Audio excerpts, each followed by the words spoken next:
Jembatan W Gebang Pesawaran Lampung ambles, kemacetan mengular 1 km. Dampak jembatan W Gebang Pesawaran ambles mengakibatkan arus lalu lintas mengular sepanjang 1 km, 50 meter dari arah Bandar Lampung dan 50 meter lagi dari arah Padang Cermin. Ketua Kampung Siaga Bencana Teluk Pandan Pesawaran Ayub Subita kepada tribunlampung.co.id, Senin, tanggal 27 Desember tahun 2021, mengatakan dari pagi mengular kemacetan tersebut. Sampai saat ini belum ada penanganan dari Pemprov Lampung, karena jalan tersebut wewenangnya dari Pemprov, kata Ayub. Akibatnya padat lokasi tersebut banyak pengendara yang melintas harus terpaksa putar balik. Pernah ambles 3 bulan lalu.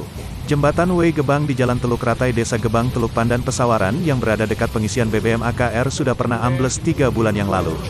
Menurut Ketua Kampung Siaga Bencana Teluk Pandan Pesawaran Ayub Subita kepada tribunlampung.co.id, Senin, tanggal 27 Desember tahun 2021, bahwa dulu sempat amblas namun hanya sedikit.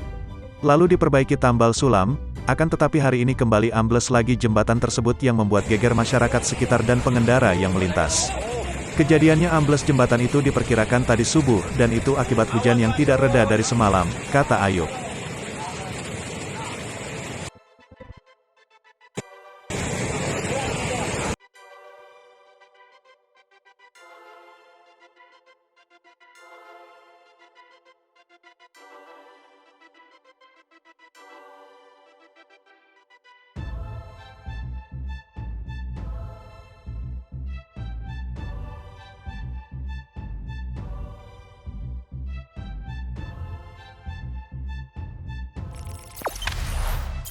Jangan lupa subscribe, share, komen, dan like ya.